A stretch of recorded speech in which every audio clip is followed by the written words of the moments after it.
De quoi je me mêle sur rmc.fr et 01net TV. François Sorel.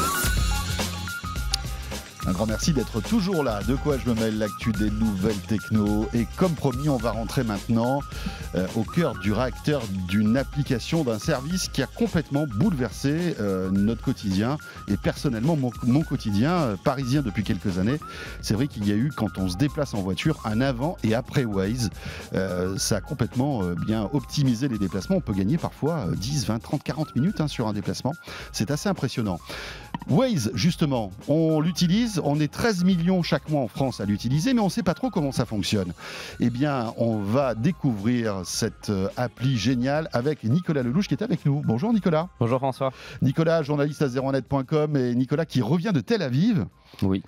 Où tu étais en voyage de presse pour découvrir Waze, puisqu'il faut savoir que Waze est né donc en Israël. Tu vas tout nous raconter, on va essayer de découvrir un peu comment fonctionne Waze, le futur de Waze aussi, parce qu'il y a pas mal de services qui vont bientôt arriver. Mais alors raconte-nous, comment s'est passé ce voyage et pourquoi tu es allé voir Waze en fait ? Alors, en fait, déjà de base, ce qu'il faut savoir, c'est que Waze, c'est une entreprise qui communique pas beaucoup à la presse pour pas dire pas du tout. En fait, ça fait quelques années déjà que je surveille cette entreprise parce que j'avais découvert sa conception à travers des vidéos plus souvent humoristiques que journalistiques, c'est-à-dire qu'ils invitent des comédiens comme Conan O'Brien chez eux, mais ils n'invitent pas vraiment la presse. Ils veulent pas montrer comment ils fonctionnent et ils sont très mystérieux. Et donc j'avais fait la demande à Waze, est-ce qu'un jour on pourra venir chez vous ? On m'a toujours dit, on va voir, on va essayer, et ça s'était jamais fait. Et il y a une vingtaine de jours, on me dit, si tu es disponible la semaine prochaine, Waze organise un méga meet-up. C'est un événement qu'ils font à peu près tous les 2 ans, où ils invitent des membres de leur communauté dans une grande ville du monde pour faire un long voyage et pour rencontrer les employés Waze. Ouais. Et du coup, ils m'ont demandé si je voulais venir. J'ai accepté. Et donc, du coup, on est devenus les premiers journalistes européens à pouvoir accéder à Waze à Tel Aviv. Alors, si vous êtes avec nous en vidéo, on découvre les locaux, locaux de start-up, on va dire un peu traditionnels, avec beaucoup de Google, malgré Google. tout. Alors, ici, ce qu'on voit, c'est justement il y avait plus de 70 contributeurs Waze qui étaient invités. Et en fait, c'est des personnes qui, on va expliquer dans quelques minutes qui sont ces gens, mais c'est des gens qui contribuent en fait à la cartographie, à l'application et justement à votre navigation de tous les jours. Et Waze les a invités pour les récompenser et surtout pour travailler avec eux sur des futurs projets. Oui, parce que évidemment, Waze, c'est des développeurs, c'est des programmeurs, etc. Et il y a toute une équipe de bénévoles partout dans le monde qui vont renseigner en fait toutes les informations qui font que aujourd'hui on a cette richesse sur Waze. Mais on va en parler dans un instant, mais on le voyait tout à l'heure sur ces images, si vous êtes avec nous en vidéo, on a vu pas mal de logos Google. Il faut savoir que Google a racheté Waze, très cher d'ailleurs, il y a quelques années. Oui, ils ont en effet racheté Waze. À l'époque, on se demandait, est-ce que c'est la fin de Waze ? Est-ce que Waze va devenir Google Maps ? Voilà, plusieurs années plus tard, la réponse est non, on l'a bien constaté. D'ailleurs, c'est un point très intéressant sur Waze. Généralement, quand Google rachète une entreprise, elle déménage dans la Silicon Valley comme toutes les autres. Et Waze est resté en Israël. Ils sont intégrés à l'immeuble Google de Tel Aviv. Mais toute l'équipe de Waze, à l'exception d'évidemment quelques personnes qui sont aux États-Unis, en Europe, est encore en Israël aujourd'hui et travaille indépendamment. Mais pourquoi justement y a-t-il eu cette, résistance ? Mais c'est vrai que Google en général vampirise tout ce qu'il rachète et le digère en quelque sorte. Pourquoi là, Google conserve un petit peu l'âme de Waze à Tel Aviv, à ton avis ? Déjà, il y a le modèle économique de Waze qui est énorme. C'est-à-dire, en fait, je vais vous expliquer comment fonctionne Waze. Déjà, il faut comprendre d'où part Waze. Waze, en fait, c'est une entreprise. En 2008, il y a le créateur de Waze qui a une idée. Il dit, est-ce que je ne vais pas créer une application qui collecte tous les radars d'Israël, comme ça j'aurai plus de PV. Donc, du coup, ce qu'il fait, c'est qu'il crée cette application. Il en avait beaucoup alors, a priori. Oui, voilà, il y avait beaucoup de radars. Et en fait, en 2 semaines, grâce aux personnes qui installent cette application sur leur téléphone et qui appuient sur un bouton dès qu'ils voient un radar, il a trouvé tous les radars d'Israël. Et c'est là en fait qu'ils mesurent le potentiel d'un GPS communautaire. Et ce qu'ils font, c'est il y a beaucoup de personnes qui pensent que Waze utilise la carte Google Maps, que Waze utilise la carte OpenStreetMap. Mais non, en fait, Waze part d'une carte vierge, ils partent de rien du tout. Et ils demandent aux gens d'installer cette application et ils surveillent leurs déplacements. Donc du coup, si des centaines de personnes traversent une même route en une journée, ils ont déduit que c'est une autoroute. Et ils font ça pour les petits chemins, pour plein d'endroits.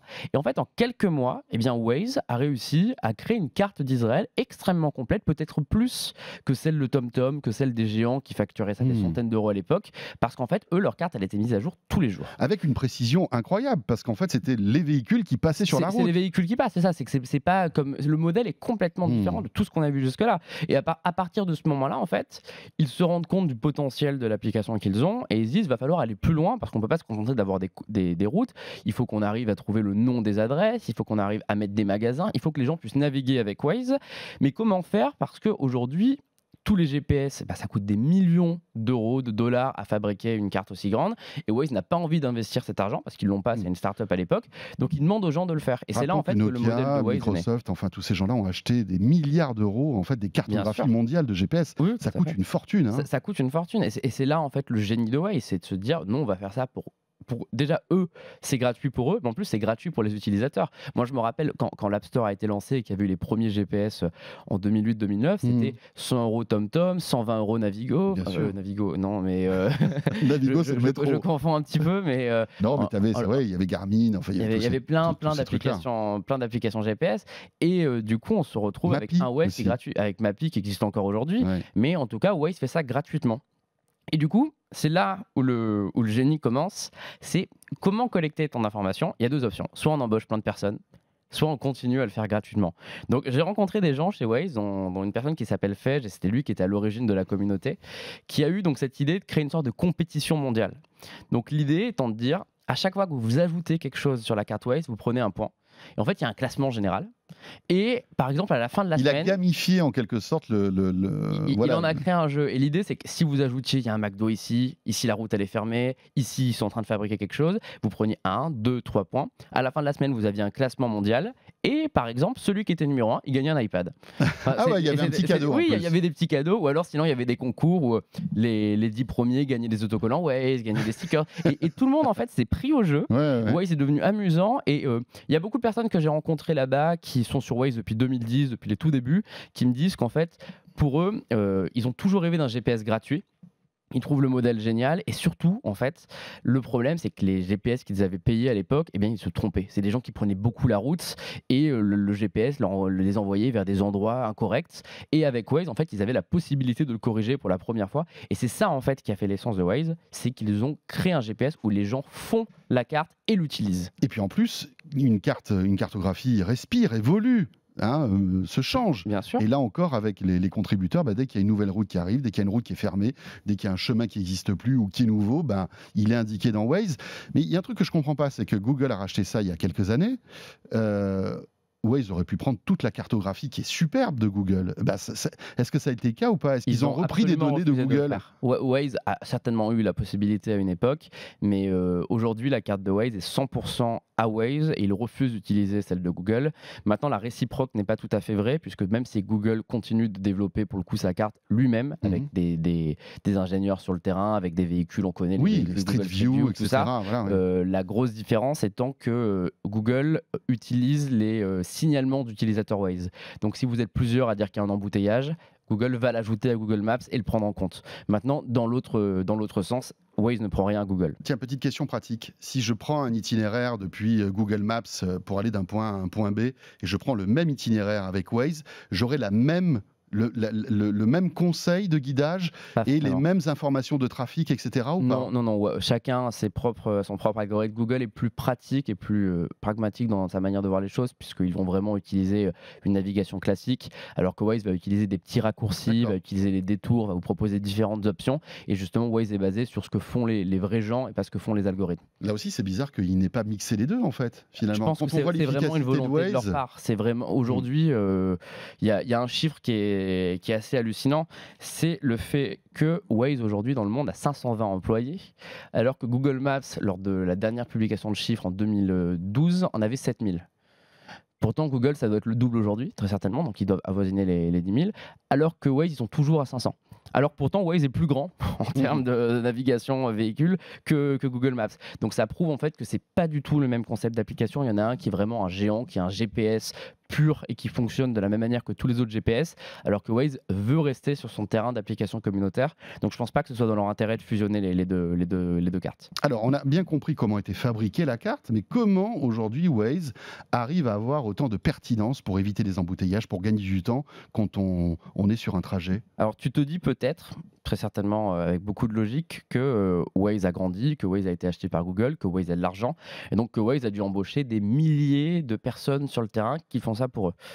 Eh ben non, c'est pas du tout ce qui se passe. Waze en fait n'a absolument pas changé depuis le début, c'est toujours la communauté qui fait tout le travail, et donc tout ça, c'est gratuit. C'est des bénévoles aujourd'hui qui font la carte Waze. C'est hallucinant quand on le découvre pour la première fois, quand on réalise en fait que Waze n'a aucun employé sur le terrain et aucun employé dédié à l'élaboration de la carte, et qu'en fait, ils demandent à des gens de faire ça gratuitement sur leur temps libre. Mais là, tu parles de quoi? Du dessin des rues, ou alors du fait qu'on sait qu'à tel endroit, il y a un embouteillage à l'instant T? Je parle de tout, c'est-à-dire qu'en l'occurrence, les membres de la communauté, ils vont gérer les réseaux sociaux de Waze, ils vont gérer les traductions, c'est-à-dire que c'est eux qui vont changer, ajouter des choses en français, enregistrer les voix dans certains pays où il n'y a pas des professionnels qui le font. C'est eux qui vont tracer les routes quand il y a des modifications, c'est eux qui vont ajouter les magasins, c'est eux, il y a une petite anecdote qui amuse beaucoup à la rédaction de 01net.com, on se moque de moi quand je la raconte, c'est le fait qu'il y a même des personnes qui s'amusent à dessiner les fontaines pour prendre un point. Il y a quelqu'un a priori dans la communauté Waze qui s'est spécialisé dans le dessin de fontaines. C'est incroyable. Et tout ça, c'est des gens qui font ça vraiment 100% sur leur temps libre. Et donc par exemple, j'ai rencontré quelqu'un qui est très attaché à l'Afrique, notamment à l'Algérie, et donc du coup, dès qu'il a du temps libre le soir, il passe 2 à 3 heures à dessiner l'Algérie, à regarder des choses en comparant à des cartes, en se renseignant sur l'ouverture de certains magasins, en appelant parfois par exemple des municipalités pour savoir s'il y a des routes qui vont fermer pour tel événement. Et tout ça en fait c'est fait par des bénévoles encore aujourd'hui. Mais après, tu disais qu'il y avait beaucoup de contributeurs, mais finalement, quand tu es sur la route et que tu utilises Waze, même sans le vouloir, tu es contributeur. Tout le monde est contributeur. Alors en fait, Waze dissocie vraiment. Il y a deux types de contributeurs. En fait. Waze dissocie les contributeurs qui sont les utilisateurs et les contributeurs ultra actifs. Bien sûr. Qui sont ceux en fait qui sont capables d'inviter en voyage, qui dessinent. Et voilà, toi par exemple, en tant que contributeur Waze, en tant qu'utilisateur, tu l'utilises par l'application, donc tu vas signaler quand une route est fermée, quand il y a un objet sur la route, quand il y a un policier. Quand je suis à l'arrêt sur le périphérique. Quand tu es à l'arrêt, ça va l'analyser. Mais ces personnes-là, en fait, elles ont un outil qui s'appelle Waze Map Editor, qui est une application en ligne qui donne beaucoup plus d'options que ça. Donc ils voient les routes en temps réel, des estimations, ils peuvent ajouter des choses, retirer, ils peuvent voir aussi si toi tu dis route fermée. Un des membres de la communauté ultra active peut voir François Sorel a indiqué qu'une route était fermée. Est-ce que vous validez? Et donc lui va vérifier avec la. Un peu comme Wikipédia, quoi, en quelque sorte. Exact. Il y a même un système qui s'appelle Wazeopedia, qui est l'équivalent des forums Waze. Et en gros, c'est basé complètement sur le modèle Wikipédia. Et ce qui est génial, c'est moi, j'ai halluciné quand on m'a raconté ça, notamment l'intérêt de ces meet-ups comme celui auquel j'ai assisté, c'est que parfois ils se réunissent entre Français. Ils disent voilà. En Ardèche, on a beaucoup de retard sur les routes. Je vous propose que ce week-end, on se mette tous sur l'Ardèche. Et ce qu'ils font, c'est qu'ils s'appellent, ils sont sur les forums, et en fait, en un week-end, ils sont capables d'aller hyper vite parce qu'ils sont allés à 200 personnes sur ce territoire, 200 personnes qui appellent, qui constatent, d'autres qui sont sur place, tout ça. Et au final, en très peu de temps, ils sont capables de cartographier l'Ardèche. Il y a beaucoup de zones d'ombre encore, comme ça, de Waze, par exemple, en France? En France, je pense pas. Ils sont quand même très actifs. Ils ont fait le boulot. Maintenant, il y a des endroits dans le monde, notamment en Afrique, où oui, Waze a encore beaucoup de progrès. C'est évident. Et en fait, tout leur modèle basé sur la communauté fait qu'ils ne peuvent pas avoir la précision de géants sur des endroits où il y a moins de personnes qui ont un téléphone. Alors, il y a plein de gens qui aiment Waze et puis il y en a d'autres qui l'aiment moins, quand même. Et surtout, les riverains qui se retrouvent maintenant avec du trafic, alors qu'avant, ils habitaient dans une petite rue paisible, une rue résidentielle, parce que la force de Waze, c'est que il va vous faire éviter les embouteillages, et il va recalculer en temps réel les trajets les plus optimums, mais parfois il vous fait passer par des endroits, et moi ça m'est déjà arrivé, de passer par des endroits incroyables, passer dans des petites rues résidentielles et tout pour éviter les embouteillages, mais parfois ça peut poser de vrais problèmes, notamment aux US, où il y a des quartiers qui ont complètement changé. En tout cas, le bruit s'est complètement déporté parce que d'un coup, on s'est retrouvé avec du trafic à des endroits qui étaient calmes avant. C'est un des grands problèmes de Waze aujourd'hui et en fait, ils réalisent la puissance de leur carte. C'est-à-dire notamment sur des événements comme des crises climatiques, ils ont des outils qui permettent en fait de détourner toutes les personnes. Donc à partir du moment où l'outil est déclenché, des zones deviennent interdites et ils peuvent dire aux personnes de prendre d'autres chemins, au contraire d'écarter les gens, de leur envoyer des notifications. Donc en fait, ils savent en fait la puissance de Waze. Ça, c'est évident.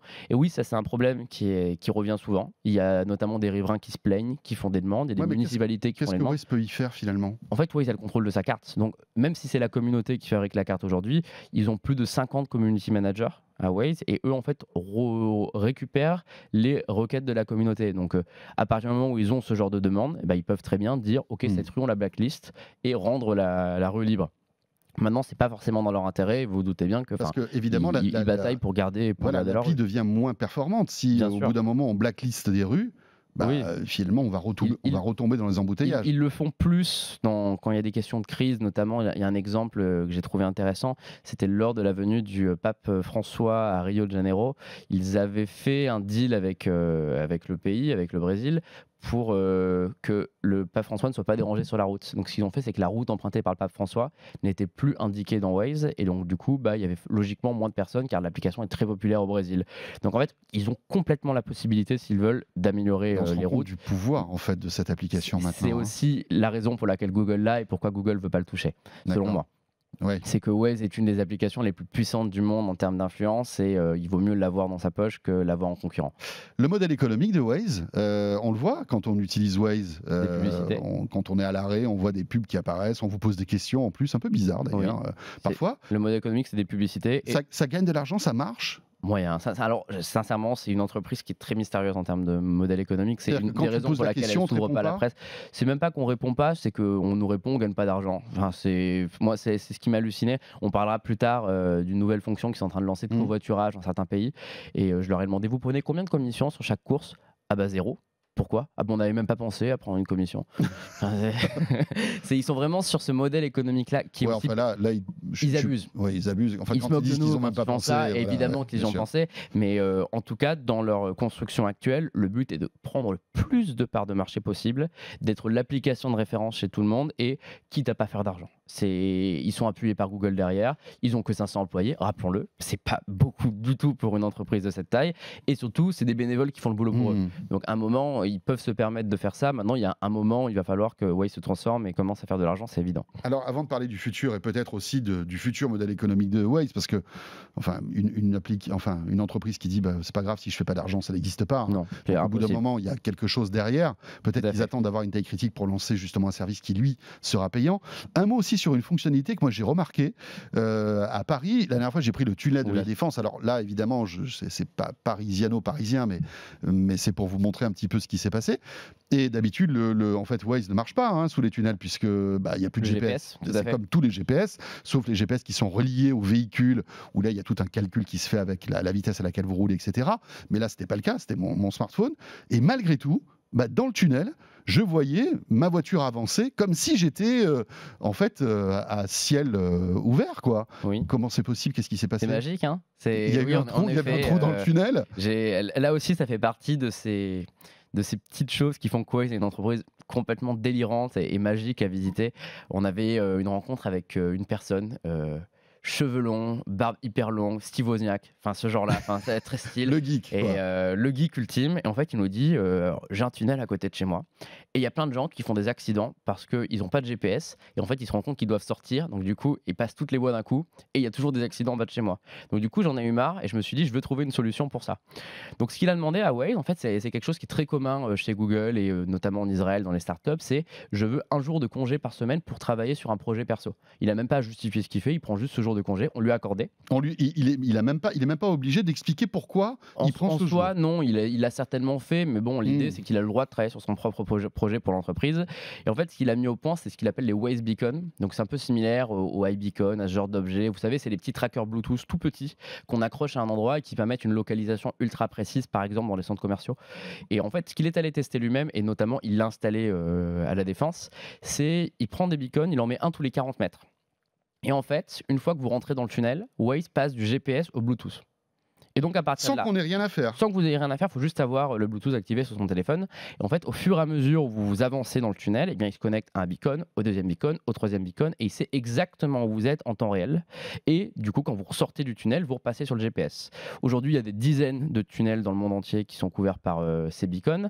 Ça va continuer parce que Waze compte investir énormément et maintenant, c'est complètement dans les objectifs de l'entreprise. Et avec ça, en fait, ils espèrent rendre tous les tunnels du monde couverts par GPS. Et Incroyable. c'est un projet fou. Et c'est un projet d'autant plus fou qu'on va revenir sur cette question de modèle économique délirant. Je lui ai posé la question, c'est très français, j'étais le seul journaliste à lui poser les questions d'argent à chaque fois. Je me suis dit, c'est bizarre, ils doivent dire les Français ont un gros problème avec l'argent. Mais je dis, mais. Enfin, quand ils se sont fait racheter par Google, là, il n'y avait pas de problème Là, il n'y avait d'argent pas de quand problème même. d'argent. Mais, Ouais, voilà, c'est ça. mais je lui dis, je ne comprends pas. Enfin, du coup, ça, vous le vendez combien, par exemple, aux villes, tout ça? Ah bah, gratuite.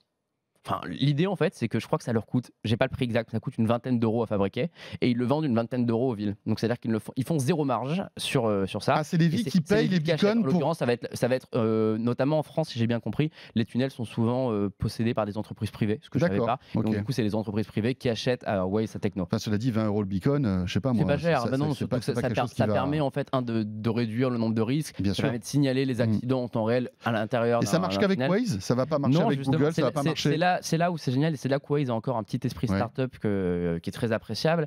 C'est qu'au lieu d'en faire un truc propriétaire pour inciter C'est les gens à ouvert. utiliser Waze, c'est complètement open D'accord. source.